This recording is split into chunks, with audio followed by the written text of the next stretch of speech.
Cette capsule présente 3 dictionnaires de l'application Antidote Web, soit le dictionnaire des définitions, le dictionnaire des synonymes et le dictionnaire de conjugaison.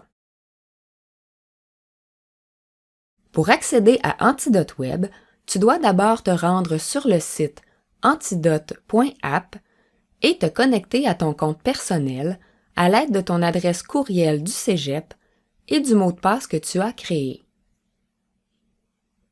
Pour consulter la procédure te permettant de te créer un compte, rends-toi sur la page Antidote sur le site web de la zone numérique et clique sur le premier onglet.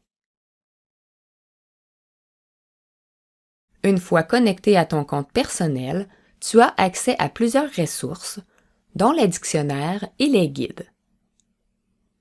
Pour consulter les dictionnaires, clique sur l'icône du livre vert. Pour faire une recherche dans le dictionnaire des définitions, inscris un mot dans la barre de recherche située en haut de l'écran. Différentes propositions peuvent être faites par Antidote au fur et à mesure que tu écris un mot. Les différentes définitions associées au mot seront accessibles directement sur cette page.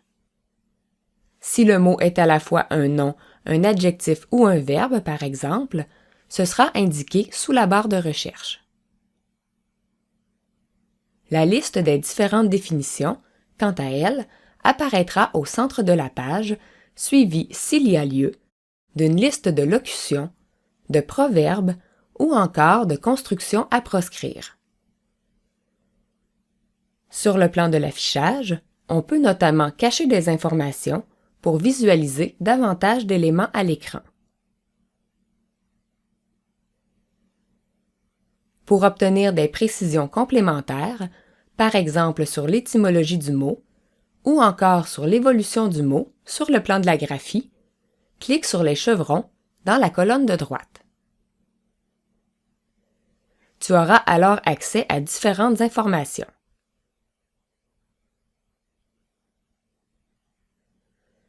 Pour retourner aux définitions, clique sur le dictionnaire du même nom. Selon le terme recherché, d'autres informations peuvent figurer dans la colonne de droite, par exemple l'explication de certaines difficultés associées à l'emploi du mot ou à ses particularités d'accord sur le plan grammatical. Aussi, si tu souhaites consulter les synonymes du mot que tu as recherché, clique sur Synonymes.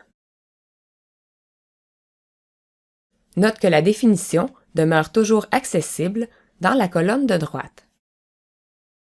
Tu peux par ailleurs modifier l'affichage en déplaçant la barre verticale.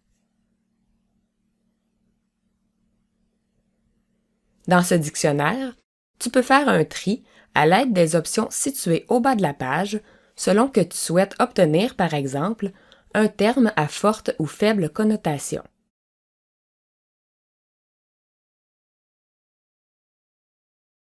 Si le mot recherché est un verbe, tu peux consulter directement le tableau de conjugaison en cliquant sur le dictionnaire correspondant. Note que tu peux toujours faire une recherche directement dans chacun des dictionnaires sans nécessairement passer en premier lieu par le dictionnaire des définitions. La barre de recherche est en effet disponible pour tous les dictionnaires. En terminant, mentionnons que dans Antidote Web, il est possible de consigner des mots dans l'espace des favoris, que ce soit dans le dictionnaire des définitions, des synonymes ou encore dans le dictionnaire de conjugaison. Pour ce faire, clique sur le mot dont tu souhaites conserver les informations, puis clique sur le cœur qui se trouve tout juste à gauche de la barre de recherche. Le mot sera alors inscrit dans l'espace de tes favoris, auquel tu peux accéder dans la colonne de gauche. À cet endroit, tu as également accès à l'historique de tes consultations, et cela est valable également pour les articles que tu consultes dans les guides. Et c'est ce qui complète cette capsule sur le dictionnaire des définitions, des synonymes et de conjugaison, dans Antidote Web.